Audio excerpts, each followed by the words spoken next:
What's up, guys? It's great to have you back for another world record analysis. Today, I'm going to be looking at Ratchet and Clank 2 New Game Plus.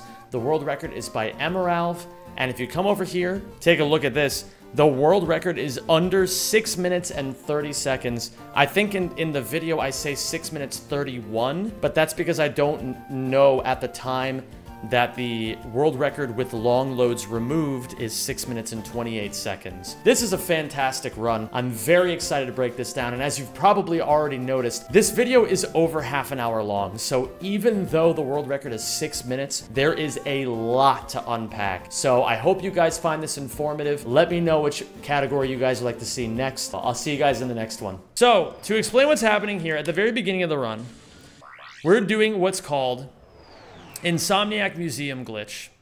So Insomniac Museum Glitch, when you spend all 40 Platinum Bolts, you get the shortcut to the Insomniac Museum. On PS3, when you first load up the system, you have to go to Uzla once and then go to the Insomniac Museum. But on every subsequent playthrough, you just start at Aranos 1, you go to the Insomniac Museum, you die. Actually, I don't even think you have to go to Uzla if you do this strat. I think that's the whole point. You do this is actually a relatively tight piece of movement. Look at what he's doing. So what's happening here is he's getting a, what the fuck? Hello? What? Why are there frames of, what?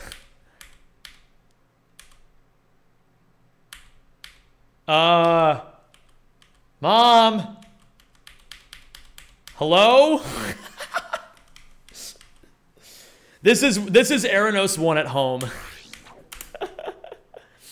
I don't think it's a YouTube thing, and I certainly don't think he's cheating. I think Rack 2 is just a game that's very interesting sometimes. But what's happening here is Emeralv is pointing the analog stick, as you can see here, mostly down and a little bit to the right to get this exact angle, which lets him do a charge. And then as he's going off of this tiny elevated spot on the platform, do you notice how there's a gap? This is a little bit more raised than it is over here. As he's going off of this part of the platform, he throws a decoy. Oops. Sorry, this visual weirdness. He throws a decoy as he's still in the air, pauses the game, unpauses the game, and lands. Now, why does he do this? Because he's doing what's called a falling neutral long jump. Or a falling neutral canceled side flip, I suppose is what we would call it. So he's chucking a decoy in the air to cancel the charge and preserve his momentum, and that's why he's pausing and unpausing, because on PS3, that's what you have to do to preserve your momentum. You have to pause and unpause the game. And then he lands, look at this, with barely any space between him and the wall. Look at how little space there is, and with this little bit of space, he's able to do a side flip into a hyper strike backwards, and then camera clip through the wall, and then single jump out to his death. Now, this is all so that he can just leave and land at Bolden. So as you can see, as he leaves the museum, he goes to Bolden. And again, the reason he has to die is because on PS3 specifically, you cannot just exit the Insomniac Museum. You have to take a death abuse or go to Uzla first, and taking the death abuse is faster. So that's why they do that. So again, you see another visual bug. See, look, he pauses and unpauses, and he's still, and look at this, it's still on Aranos 1. It's a consistent little pause thing going on here. So as he lands, on the PS3 version of Rack 2, there is no ship landing animation. So notice, there's nothing like in Rack 1 where Ratchet hops out of the ship and you have to skip that cutscene. Instead, Ratchet is just there from the moment the screen fades in from black.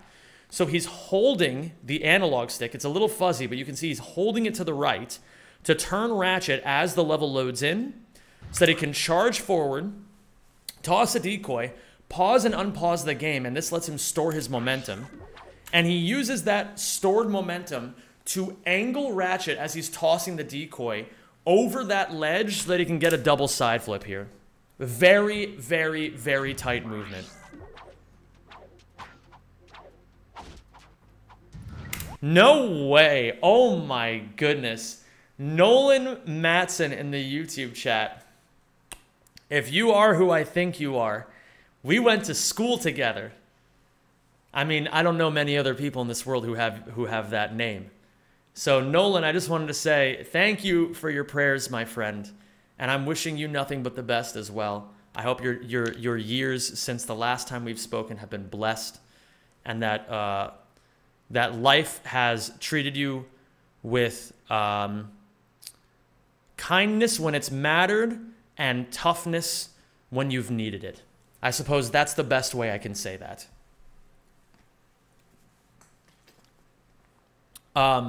Hello there, 60NL. How are you doing today, Kevin? What's up, Shortsy?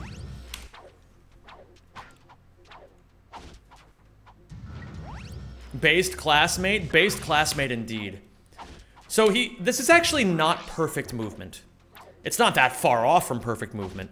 But just to demonstrate what perfect movement would look like, he would get a little bit more of a left angle so that when he hits this side flip, instead of landing like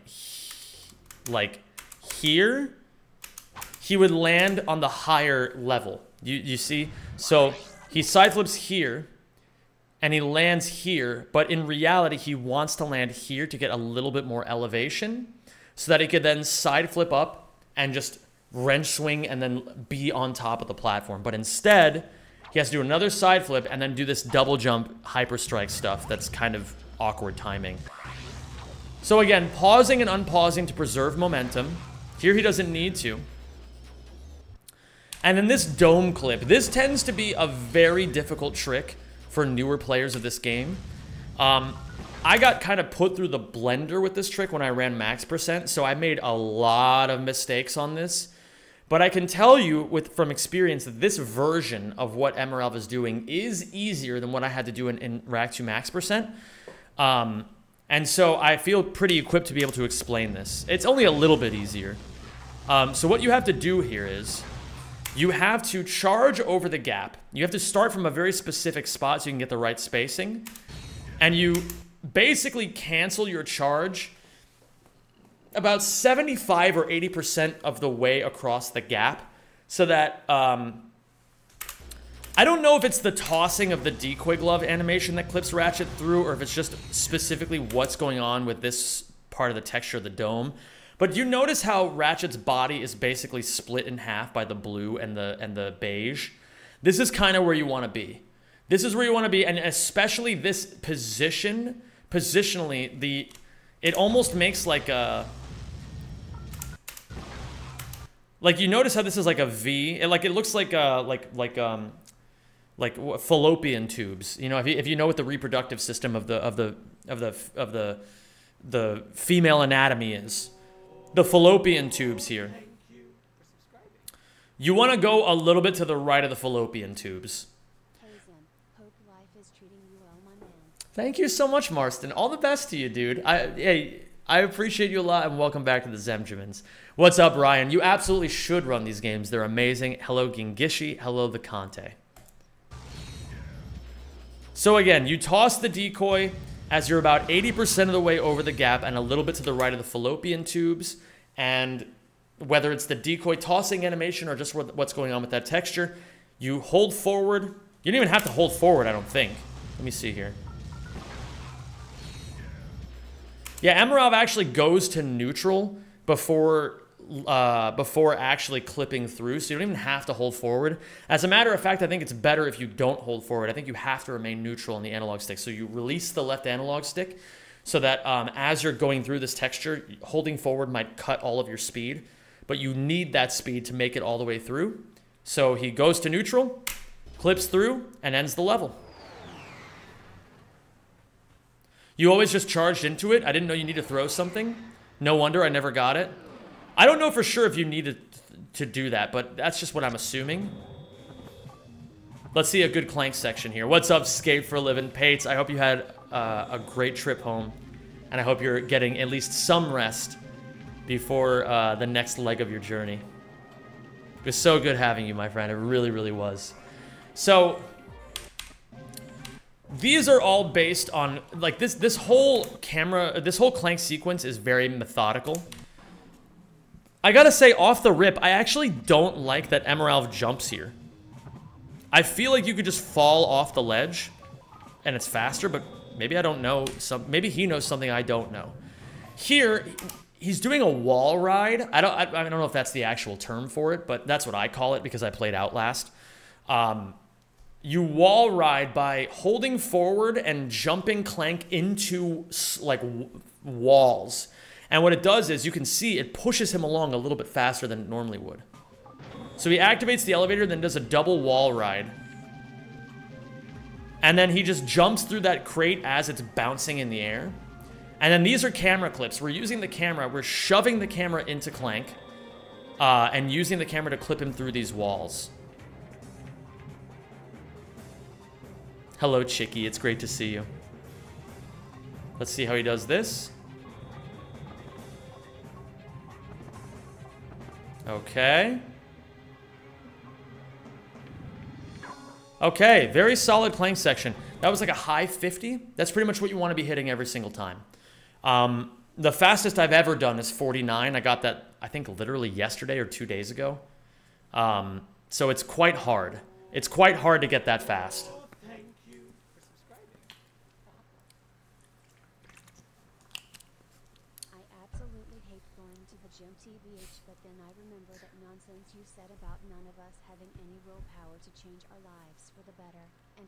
Myself to go just to spite you. Fuck you. Less than 3. That's what I love to fucking hear, baby. That's what I love to hear. Yo, round of applause for just keeping it classy. Go fuck yourself, baby. Enjoy your gym session, loser. I'll see you in hell. You should do 23 push-ups right now. I'll do them after I'm done recording this. What up, Toxin and Powerhouse? How you doing? So the only other really interesting thing to point out here is the fact that we're doing a camera proxy right here, where we shove the camera into Clank to get massive amounts of height.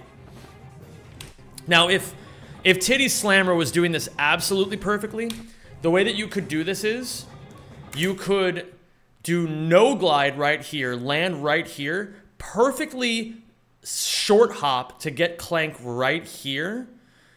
And do a little wall ride while you do it, and then wall ride again, do another short hop, land right here, and then do another full hop wall ride to get over to here. It's super fast, but super difficult. Instead, he opts for the much more conservative and much more consistent single hop into full hop wall ride. Is that this dude's name? No, his name is Emerald. I just call him Titty Boy, usually. I really don't know why.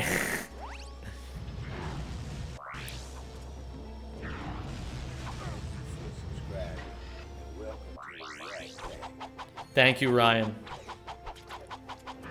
I appreciate the 1 year, my dude. Welcome back to the Zemjamins. So here, I mean, this is actually relatively tricky, and I actually really think it's sick how cleanly he pulls this off. So he does the thing again where he's pausing and unpausing and then using the momentum that he's built to turn Ratchet in a very interesting way. So he pauses, unpauses, and turns Ratchet with the decoy toss animation to get him into position. Turns the camera ever so slightly and just guns it. And then he double jumps here, goes into first person mode, and if you guys aren't aware, this is probably the most notorious Ratchet 2 glitch. Maybe even the most notorious Ratchet and Clank glitch ever. First-person wall climbs. If you just go into first-person mode, double jump, and then start spamming square to swing the wrench against walls, you just get height. And so he pulls out the turrets while he's doing this, and lands on this box without breaking it. Or does he land on the box, or does he land between the box and the wall? It looks like he lands between the box and the wall and turns the camera to the perfect spot at like a 90-degree angle to the wall, chucks a turret down, and the turret proxies Ratchet up into the air, allowing him to save like an extra second or two. Now the hover bomb gun, or rather I guess the tetra bomb gun now it would be, is one of the only, if not the only weapon in the game that allows you to do movement tech immediately after firing it on PS3. So you can see here, he lines it up, he gets Ratchet's body positioned properly, because Ratchet is kind of in tank mode right now. His head and his body can be kind of pointed in two different directions. So you can see here, as he does this proxy, he turns the camera and then holds forward to properly align Ratchet's body. So his head is turned, and now his body is turned forward. And you can see, if you play really close attention, what I mean. Look at how awkward the body moved there. Did you see that? Look at when he's in the air and holding forward. The body goes like that. You'll notice it if you pay really close attention right here. Did you see that? It went like that. That was his body turning. So now his head and his body are both properly aligned. So he can just line it up, do a charge, cancel it with the tetra bomb gun, and then double jump out of it. And since he's in a double jump now, he can go back to first-person wrench climbing and turn the camera.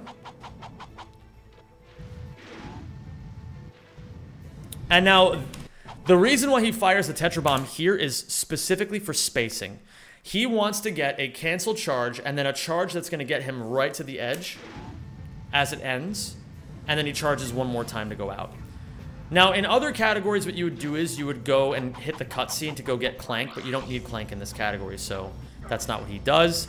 He clips through the wall, and first-person wall climbs up and then finishes the level. And interestingly enough, even though that Clank section could have been a little bit faster, this, pretty much all of it was quite clean, and so that's why he got a gold split this run. I just noticed he's using the green armor. Is there differences between them, or is it just visual cues? I don't think you really need any armor in this category. When are you ever getting hit? You know what I mean? He left Clank on Aranos 2 forever. Rip and dip, as we say.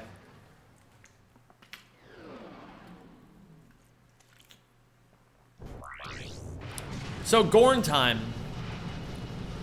Gorn is pretty straightforward. Is there a reason he doesn't use a second torpedo here? He nukes. I mean, I guess with a fully upgraded ship, it's not as if this really takes a long time. I'm more so impressed by how confident he is with knowing exactly how much health the ships have. And the only other thing to point out here, he does torpedo, switches to missile, and then fires a missile. And the reason why he does that is because it's actually faster to fire a torpedo, swap to missile, and then shoot a missile than it would be to fire 2 torpedoes. If you shoot at a certain spot on the ship, it does more damage. Interesting. So he's hitting a very specific spot on the ship here then. I guess there's like a critical hit kind of system similar to how there is in Ratchet 1. Very interesting. I gotta look a little bit more into that. So now on Snivelac, I'm curious to see what strat he uses here. Oh! This is something I forgot to point out even from the very beginning. So, very astute observers will say, wait a fucking second. How does he have the swing shot? You want to know how he has the swing shot? Because he is using something called swing shot storage. Now, what swing shot storage is, when you beat Ratchet 2, a lot of people don't know this. The weapon that you use to beat the game, you know how there's a primary and a secondary weapon? So you have your primary weapon on, and if you double tap triangle, you pull up your secondary weapon.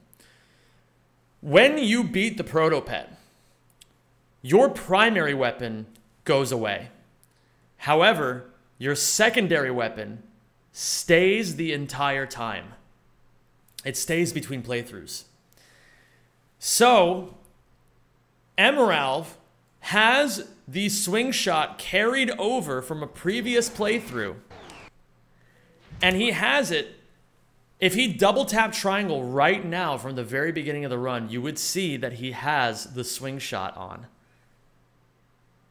It's just that he has never needed to use it until right here on Snivelac. So what he does is, without you even realizing it, anytime he needs to switch weapons, he double taps triangle to pull the swing shot up and then immediately changes weapon to overwrite the other weapon as opposed to overwriting the swing shot. And it's all for this moment, 3 minutes into the run, where you can finally go to Snivelac, double tap triangle, and then use the swing shot to get across this gap.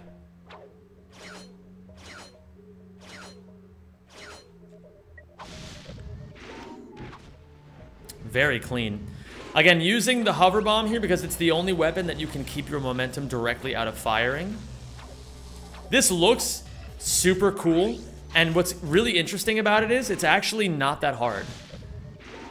He's just turning with the hyper strike, pulling out the hover bomb, immediately jumping and hyper striking backwards so we can camera clip through, charging forward, and then just doing a bunch of we call these mega flips. They're side flips really low to the ground. And so eventually he just pulls up the shield after doing a couple of these, because it's really not that hard once you have your momentum going. Wrench swings out of here to line himself up and does a turret clip. Now this is hard. The idea is you throw a turret, pause and unpause to keep your momentum, slide into the turret as it's hitting the wall, and jump as the turret lands so that you can instantly clip through the wall while the turret hits the ground. It's very similar to, if you guys watched my old Ouya runs, how we used to do that there on Phoenix Rescue. Similar idea here. And so after he lands, he knows he's through the wall, so all he has to do is just keep charging forward. And now this is interesting. Now, I don't know how to do this, but apparently if you do your movement properly, you can side flip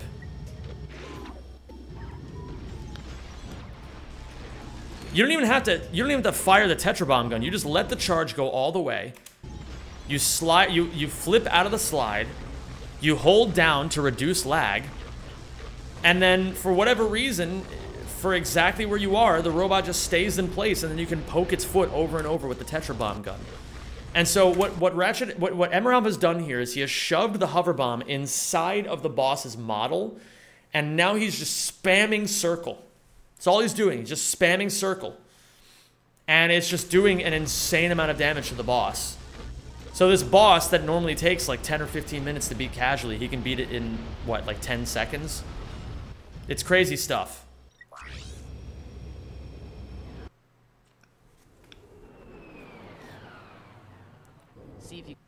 This is a very solid run. I want to point out, by the way, that Emerald's sum of bests as of this run is 627, and his world record is 631. He does a 6-minute run, losing only 4 seconds to his sum of bests. That is crazy. This might legitimately be the most optimized record out of any of them.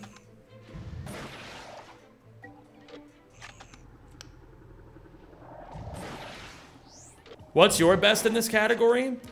I've definitely had world records that have been under 10 seconds below my sum of bests. I just forget which ones they were.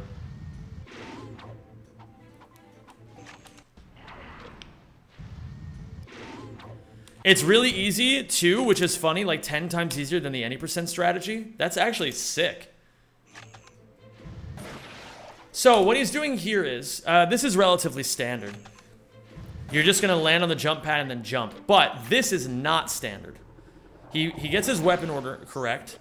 He pulls out the hover bomb gun, and what he's doing is, when you charge into a jump platform, fire the hover bomb and jump out of it, instead of the game launching you the way the jump pad is originally intended on launching you, you can kind of just manipulate where you're jumping. So he's able to just jump and then land over here instead, and then do a side flip hyper strike out of it. And then that movement looks a little bit scary, but it's really not that bad, honestly, once you get used to it. Oh, yes, Big Lad Studios. We'll be going over any percent as well. And then here, the backtrack is quite difficult. But it's also not too bad once you get the hang of it. Double jump. Delayed double jump there. Basically, you just have to memorize where all the textures are. It's not that awful. I'm gonna be real. It's like, it's hard when you're first learning it, but like, for example, he goes a little bit to the right there to be able to grab this ledge. He holds strafe as he walks over so that he can clip through the invisible wall. Then he charges, cancels the charge very early, lands here, and then does a very delayed double jump here. And then here is actually, this is crucial. He charges, and as he falls off the invisible box, cancels the charge, lands, and you might be thinking, why does he take so long on this side flip right here? This is something that only high-level runners pay attention to.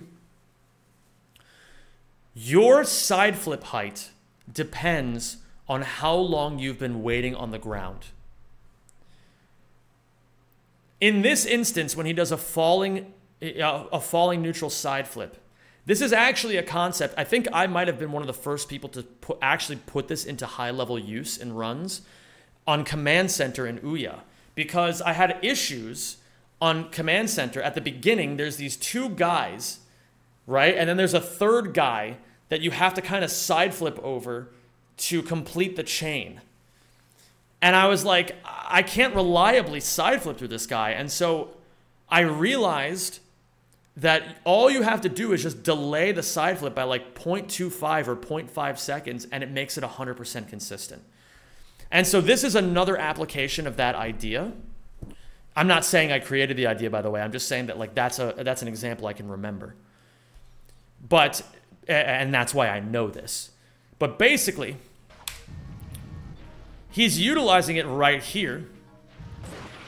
He does the delayed double jump. He lands on the ground, waits until Ratchet comes back up out of the crouch, and then side flips to get maximum height so that he can hyper strike on top of the box.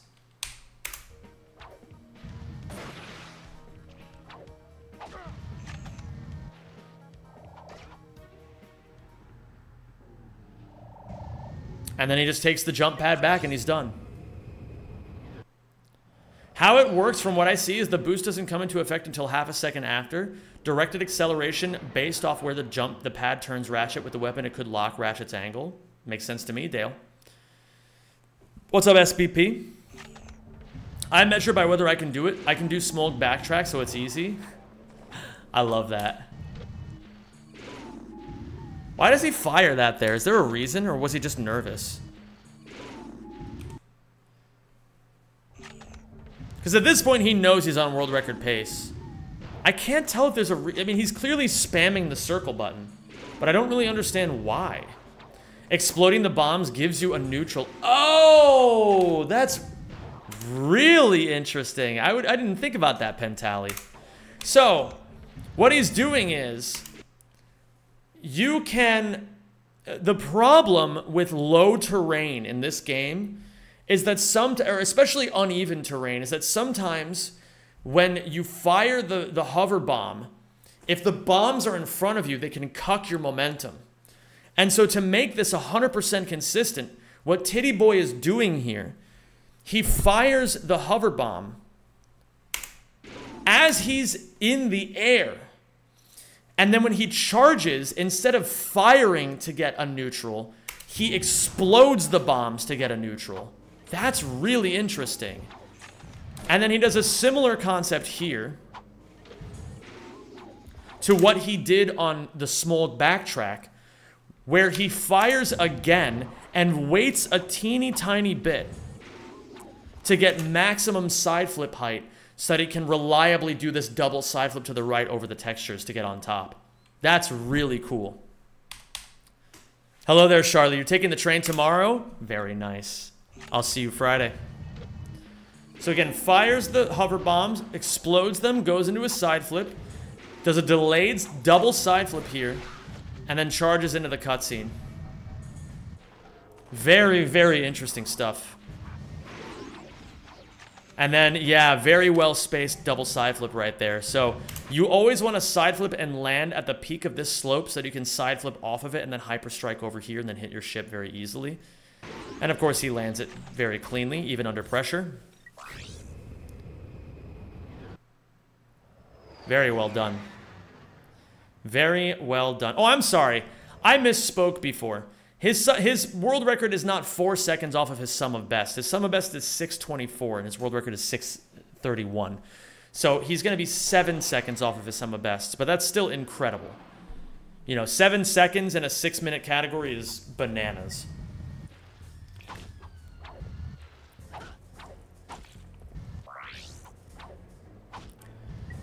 So this is a strat that people can do quite a lot, actually. Hold on. Or have been doing for quite a while is what I mean to say. But the application here is a little interesting because of how PS3 works.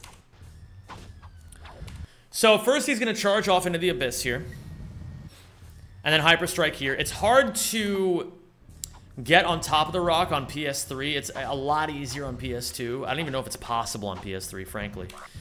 So then after he double jumps over here, he charges, hyper strikes, wrench swings, and then charges out of the wrench swing, proxies up, and then does a side flip out of the proxy.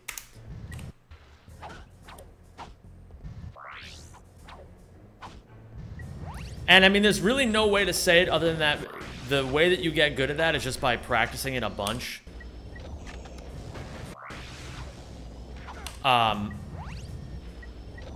So then what he's doing here is he doesn't need the decoys anymore. So he puts on the hover bomb, he puts on the rhino. I'm assuming he's going to buy ammo for the hover bomb maybe. And then he does a really like well-spaced side flip hyper strike into here to get a camera clip through and be able to get in. Oh, I guess he didn't actually need to put on the hover bomb. I guess it's like inefficient, but it doesn't like hurt him. Why does he keep putting the hover bomb on? Well, interesting. Regardless, I can explain this. So what he's doing is he goes into first person mode as he charges, and he puts up the turret, and then he just holds L1 as he hits the wall, and it immediately clips him through, so then he can just wall climb up here. And then from the wall climb, he can just charge into the room below, side flip up, and then go over the gap, and then goes and uses the rhino. So, very weird to me that he chose to, keep putting, like, if I had one piece of feedback, it appears as if he has just old, wasted muscle memory. It didn't really hurt him in this run, but I feel like statistically, if you're doing a large sample size of runs, having that inefficiency where you're constantly switching the hover bomb on and off is not great. But he still does a falling neutral side flip here, lands into the proto-pet, and kills it with ease, and gets a 631. Very, very, very strong world record. So that's Emerald. Well done, Emerald.